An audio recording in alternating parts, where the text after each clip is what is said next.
कुत्ते मैं तेरा खून पी जाऊंगा।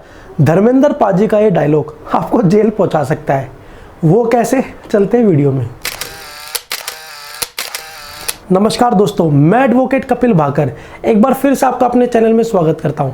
आज की वीडियो में मैं उन धाराओं के बारे में बात करने वाला हूं, आईपीसी की वो धाराएं जो अक्सर हमारे आसपास होती है पर हम उनको नज़रअंदाज कर देते हैं। बट आज की वीडियो देखने के बाद आप भी उस धारा का इस्तेमाल करके अगर कोई आपके खिलाफ कुछ गलत बोलता है या आपको गाली गलौज देता है तो आप उसको जेल पहुंचा सकते हो।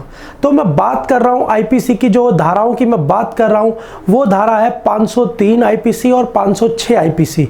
ये बहुत ही इंपॉर्टेंट धारा है। आपके आसपास ऐसी घटनाएं होती रहती होंगी कि दो लोगों के बीच या कुछ लोगों के बीच लड़ाई झगड़े होते हैं और वो एक दूसरे को मारने की धमकी देते हैं, गाली गलौज देते हैं, या किसी महिला को, एक पक्ष दूसरे पक्ष की महिलाओं को अपमानित करते हैं। ये सभी अपराध जो किसी को शारीरिक या मानसिक तनाव पहुंचाते हैं, ये सभी अपराध है जो वो आपके 503 आईपीसी के तहत अपराध की श्रेणी में आते हैं और इन पर सजा जो है वो 506 आईपीसी में दी। 503 आईपीसी ये वही धारा है जिसके तहत धमकी देना, किसी को गाली देना जो है वो प्रोहिबिटेड है। अगर मैं संक्षिप्त में, शॉर्ट में आपको 503 आईपीसी का एरिया बताऊं या उद्देश्य बताऊं तो नंबर 1, आप किसी महिला या पुरुष को शारीरिक और मानसिक क्षति नहीं पहुंचा सकते। नंबर 2, आप किसी व्यक्ति की प्रतिष्ठा, यश और उसकी जो मार्केट में उसकी गुडविल है, आप उसको नुकसान नहीं पहुंचा सकते।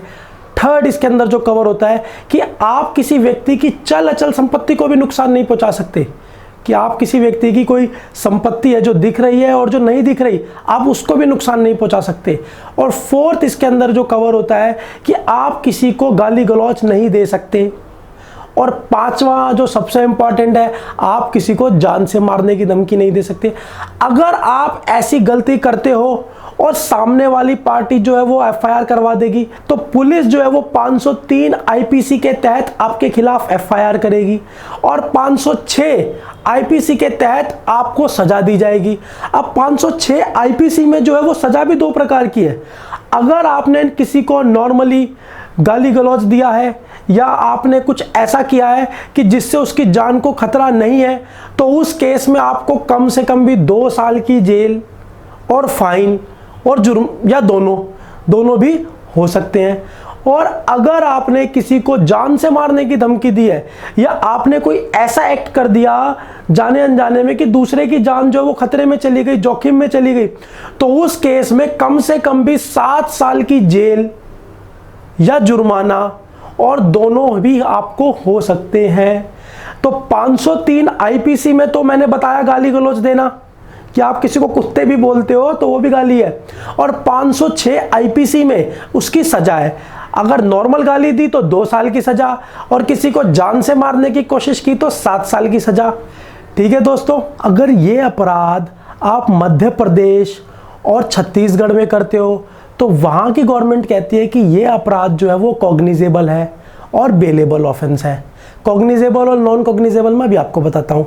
और अगर ये अपराध आप यूपी के किसी जिले में कर देते हो तो ये अपराध जो है वो कॉग्निजेबल है और नॉन बेलेबल है, आपको बेल नहीं मिलेगी यूपी में।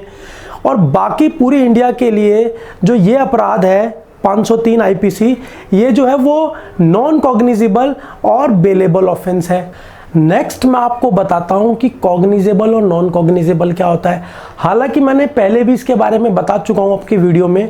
तो कॉग्निजेबल ऑफेंस, शॉर्ट में बता रहा हूं, कॉग्निजेबल ऑफेंस वो होते हैं जो गंभीर श्रेणी के होते हैं, गंभीर प्रवृत्ति के होते हैं, मर्डर, रेप। और नॉन कॉग्निजेबल ऑफेंसेस वो होते हैं जो कम गंभीर या जो गंभीर प्रवृत्ति के नहीं होते। ठीक है दोस्तों, जैसे प्रॉपर्टी के विवाद हो गए। तो ध्यान रखना है आपको कॉग्निजेबल और नॉन कॉग्निजेबल। अब मैं आपको एक उदाहरण भी दूंगा इस केस का। एक केस हुआ था अनुराधा वर्सेस महाराष्ट्र। इसके अंदर अपराधी ने क्या किया, जो विक्टिम थी उसको पेट पर लात मारी और उसको जान से मारने की धमकी दी। जब ये मैटर कोर्ट में गया, महाराष्ट्र की तरफ से हाई कोर्ट में गया ये मैटर, तो महाराष्ट्र हाई कोर्ट ने फैसला सुनाया कि उसको 7 साल की सजा और उस पर फाइन लगाया गया। तो ये बड़ी इंपॉर्टेंट धारा थी। ठीक है दोस्तों, बस आज की वीडियो में इतना ही। उम्मीद करता हूँ ये जानकारी आपके काम आएगी। और आप अगर किसी को बोलते हो, गाली गलौज देते हो, तो आप इस धारा को अपने जहन में रखना। इवन आपको ऐसा किसी को बोलना भी नहीं चाहिए। और अगर आपको वीडियो अच्छी लग रही है तो मैं आपसे रिक्वेस्ट करता हूँ वीडियो को लाइक कर दो और मेरे चैनल को सब्सक्राइब कर दो और साथ ही साथ इस वीडियो को शेयर कर दो ताकि दूसरे लोगों को भी ये जानकारी मिल सके। और आपको जैसा कि पता है लॉकडाउन 3.0 लागू हो गया है। मैंने इस पर एक वीडियो भी बनाई थी जो मैंने आप ऊपर आई बटन पर क्लिक कर उसको देख भी सकते हो। तो लॉकडाउन 3.0 लागू हो गया है। 18 मई तक लॉकडाउन रहने वाला है। तो आप अपने घर में ही रहो, सेफ रहो और सोशल डिस्टेंसिंग का पालन करो। जल्दी मिलते हैं नए वीडियो में। अगर आप कोई सजेशन देना चाहते हो तो वो भी कमेंट बॉक्स में दे सकते हो। ठीक है दोस्तों, धन्यवाद।